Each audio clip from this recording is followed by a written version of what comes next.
আপনারা শুনছেন না চরমোনাই এবং জামাতের সাথে খুব গন্ডগোল যাইতেছে, কে কয়টা আসন নিবে এগুলা নিয়ে চরমোনাই 150 আসন চাইতেছে। এই আইডিয়াটা কার জানেন? মির্জা ফাক চরমোনাই পীরের পাশে বৈশা তারে বুঝাই আসছে কে? ভারতীয় দালাল মির্জা ফাক এবং মোহাম্মদ সালাম এ নান্দির ঘরের বান্দি চরমোনাই পীরের পাশে যাইয়া কইছে জামাতের লগে জোট করেন কিন্তু আপনাদের আসন ছাড়া যাবে না, জামাত আপনাদের কিছু না দিলে বিএনপি আপনাদেরকে দিবে। এখন সোর মোনাই কি করছে?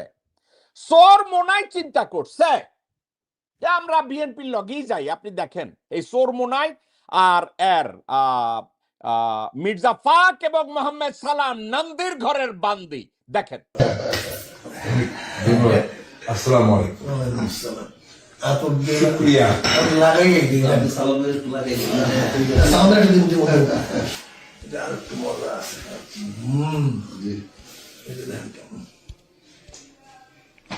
ঠিক আছে,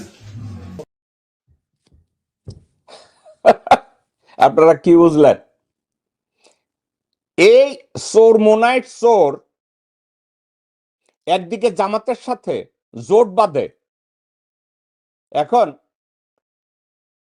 বিএনপি যখন দেখছে যে সোর মোনাইট যদি জামাতের সাথে জোট করে তাহলে তো আমাদের ক্ষমতায় যাওয়া খুব টাফ হবে। আর সোর মোনাইট পীরের আসল চরিত্র হলো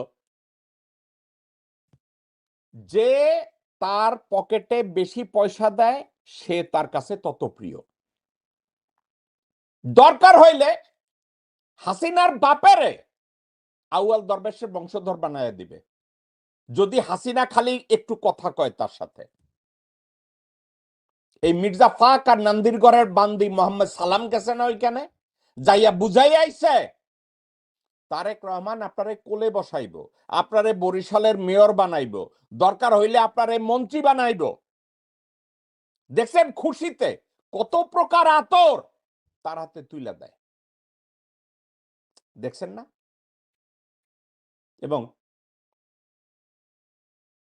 জামাতে ইসলামী তারপরেও চেষ্টা করে যাচ্ছে এদের সাথে কম্প্রোমাইজ করা যায় কিনা।